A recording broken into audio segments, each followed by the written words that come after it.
and the world needs to know it because Jodi Hildebrandt's doing the same thing right now with these kids that she did to me. Adam Steed says he went to Jodi Hildebrandt for counseling because he needed help, but she betrayed his trust, and now he's here to tell his story.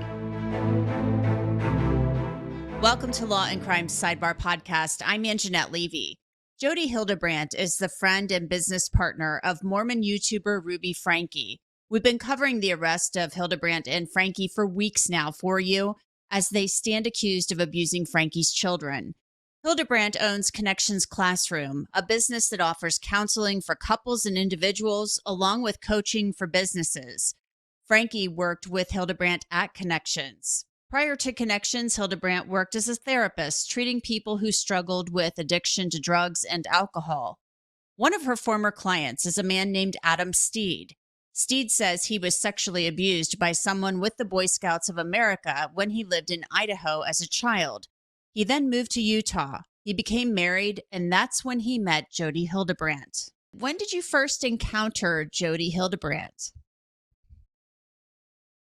So my Mormon bishop asked me and my wife to go to her. I had just finished passing the statute of limitations in Idaho for criminal and civil sexual child abuse. They had this bizarre statute for 5 years.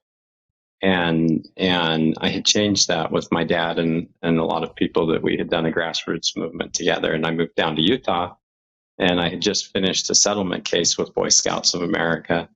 And then, like, immediately afterwards, my bishop asked me to go to Jodi Hildebrandt with my wife for therapy.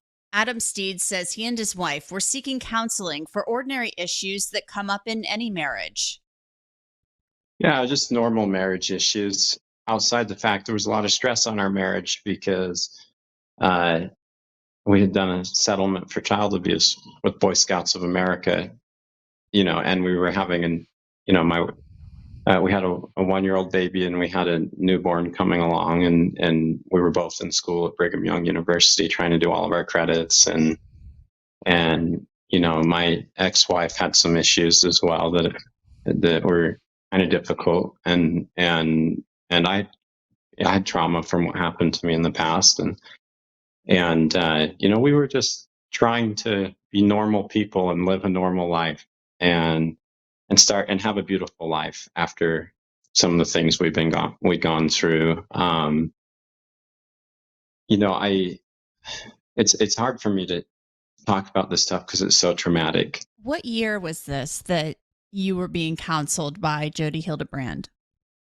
2008. We just finished the scouting settlement. I think I had the psych evaluation for the damage it had done to me somewhere in like the late fall. And then I think around Christmas or winter or something, we had settled this case, or somewhere in the early January or February. And I think it was in April that I had started therapy with Jodi Hildebrandt, a group therapy with Jodi Hildebrandt with me and my wife. How did the counseling start? Did it seem to go well at first, or were there red flags right away? I will tell you a story that Jodi Hildebrandt's more sophisticated than a normal person in a lot of ways. She evolved into what she became.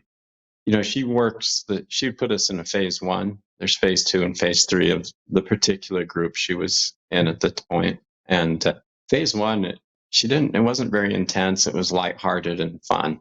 And, think of like a PG movie or something, and a lady that's just charismatic and fun and teaching these principles about delusion, denial, and all this kind of stuff, codependency, using small examples in people's lives where they didn't realize they were in this state, and the whole room laughing about it. That was phase 1. And it was, couples, all happy couples thinking they were with this incredible lady. When she separated the couples into all women and all men groups, then after she gained everyone's trust, then really bad things began to happen. And What's different in my case is that when I chose to leave this like cult-like group, Jodi tried to punish me, and she worked through BYU Honor Code office and legal measures to try to hurt me. And I have the emails between my ex-wife and her planning out all this stuff, talking about what the real issues in our marriage were, and then them evolving that into something drastically different with allegations that would totally destroy your life. And how that evolution happened from what they originally were like is just astounding. I had to come forward because when I heard that they were doing the same thing to those little kids that they did to me to hide their crimes, it was totally predictable. And I knew my records would just completely show the world the truth of how dangerous this lady really is. And clients that are close to her that are probably not really good people in the first place, but that she enhances their abilities under her guidance to do incredibly criminal things. Adam claims that Jodi Hildebrandt conspired with his then wife to accuse him of sexually abusing their child. I never had the courage to talk about this openly because the damage was so bad. After Jodi and my ex-wife got done trying to make me look like a child abuser and a sexual addict and a rapist and everything else, having been a victim that came forward to change the laws to protect children, and having the insecurities that victims have, the stigma and all that stuff, and Jodi working on me to try to make me look like I was a predator. In her final stage, when I refused to pay all the money and refused to stay in the group and was so uncomfortable with it, what they did to me, the coordinated attack to create the solution and all the stuff, I have all the documentation and these fine, I mean, I'm Jodi coaching my ex-wife in fine. I'll share that in this other interview, the exact words as she coaches her through how to make people think that they're coming up with the idea themselves when she's trying to contort people's minds into thinking that there had been abuse and violence. And when you start to see this evidence of what the real issues were, what Jodi's agenda was, how she went about it, and the documentation for it, these people will be hung.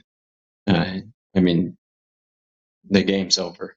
And these little kids that they're accusing of abuse, sexual abuse right now, to hide their crimes, that's just an old MO. And so I'll be what able to Ruby said in court that day about one of her children sexually abusing other children and then people in the neighborhood, you're saying that's the same thing that Jodi tried to do to you?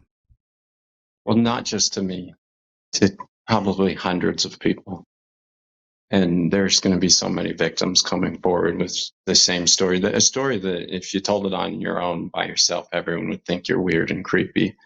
But when 100 people come forward and tell the exact same story, and that's why Jodi's they're trying to act sick and speed up the hearing, is they don't want this complicated thing to materialize and then show this incredible crime. Adam Steed said he went to counseling sessions with Jodi Hildebrandt for 6 months, and then he stopped. He described a rigidity in Hildebrandt's counseling style. For example, Steed claims Hildebrandt became upset if men looked at something like the swimsuit issue of Sports Illustrated, likening it to pornography. Once he tried to leave her counseling sessions, Steed said things got ugly. She was just contacting, like she didn't want me to leave her therapy group. And she had my wife send an email message to me of the terms so that the marriage wouldn't end. And it included that I had to go back to Jodi. I had to pay for, it was thousands of dollars a month. That I couldn't go to any other therapist. I was trying to go to other therapists because they were saying I was an addict in denial. And, it was just crazy. Jodi, in her group, she said that if you had to spend time not thinking about something. Just the fact that you had to not think about it meant you were an addict. I mean, she brought everybody in.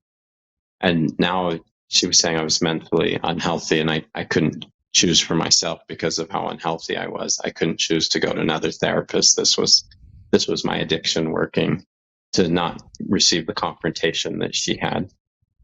And, she just, y'all, this is just so hard to talk about. Like, I'm trying to give a condensed, quick version without sharing all these dramatic files that are the complete evidence of who this lady is and what she is. But like the short version, she wouldn't let me leave therapy. Adam Steed says Jodi Hildebrandt violated his trust when she shared information about his counseling sessions without his permission. Documents we obtained from the state of Utah show Hildebrandt's license was suspended for a time in 2012, and that she admitted to discussing a John Doe's clinical diagnosis without his permission with clergy and 2 other mental health therapists. The documents also say that Hildebrandt admitted to doing this, and that she also shared information with administrators at the John Doe's University. Steed says he is the John Doe listed in these documents. Currently, Jodi Hildebrandt's counseling license is listed as active. Adam Steed says he believes more people will come forward with stories about Jodi Hildebrandt. I just want to say that to any victims out there that have had their lives destroyed by Jodi Hildebrandt, or any of this kind of stuff, I just want you to know that you need to have courage and come forward and talk about it.